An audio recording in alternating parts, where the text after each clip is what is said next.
একসময় বনি ইসরায়েল ভয়াবহ খরায় আক্রান্ত হয়েছিল। দীর্ঘদিন ধরে বৃষ্টি হয়নি, নদী শুকিয়ে গেছে, মাঠঘাট ফেটে চৌচির, মানুষজন পানির জন্য হাহাকার করছিল।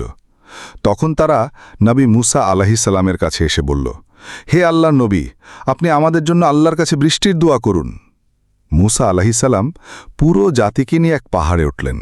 সবার সামনে দাঁড়িয়ে তিনি দু হাত তুলে আল্লাহর কাছে কান্না ভেজা কণ্ঠে দোয়া করলেন, হে আল্লাহ, আমাদের ওপর রহমত বর্ষণ করো, আমাদের গুনাহ মাফ করে দাও, আমাদের জন্য বৃষ্টি দান করো।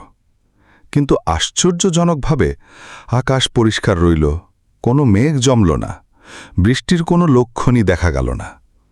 মুসা আলাইহিসসালাম আল্লাহর দরবারে আবার বললেন, হে আল্লাহ, তুমি তো দয়াবান, রহমতের মালিক, তবে কেন তুমি আমাদের দোয়া কবুল করছো না?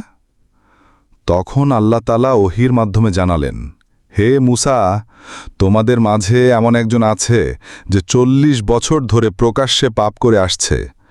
তার কারণে আমি তোমাদের উপর বৃষ্টি বন্ধ রেখেছি। বলো, সে যেন নিজেকে আলাদা করে নেয়, নইলে বৃষ্টি আসবে না।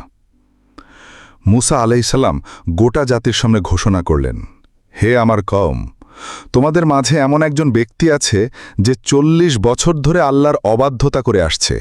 সে যেন এখনই নিজেকে আলাদা করে নেয়, নইলে বৃষ্টি আসবে না। জনতার মাঝে নীরবতা নেমে এলো, কেউ উঠে দাঁড়াল না।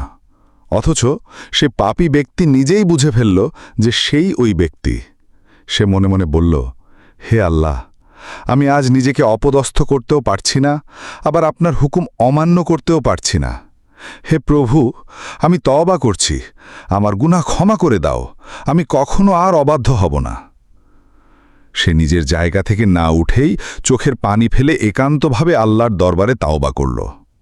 কিছুক্ষণের মধ্যেই আকাশে ঘন মেঘ জমতে শুরু করল, এক প্রচণ্ড বজ্রধ্বনি হল, তারপর টপ টপ করে বৃষ্টি নামা শুরু করল। লোকেরা আনন্দে চিৎকার করে উঠল, সবাই খুশিতে ভরে গেল। মুসা আলাইহিসসালাম বিস্মিত হয়ে বললেন, হে আল্লাহ, আপনি তো বলেছিলেন পাপীকে আলাদা করতে, অথচ কেউ আলাদা হয়নি, তবুও বৃষ্টি নেমে গেল কেন? আল্লাহ তাআলা বললেন, হে মুসা, সেই ব্যক্তি আমার কাছে তাওবা করেছে, আমি তাকে ক্ষমা করেছি। এখন সে আমার প্রিয় বান্দা। আমি কাউকে অপদস্থ করি না, যেমন তার গুনাহ ঢেকে রেখেছিলাম, তার তাওবাও গোপন রেখেছি।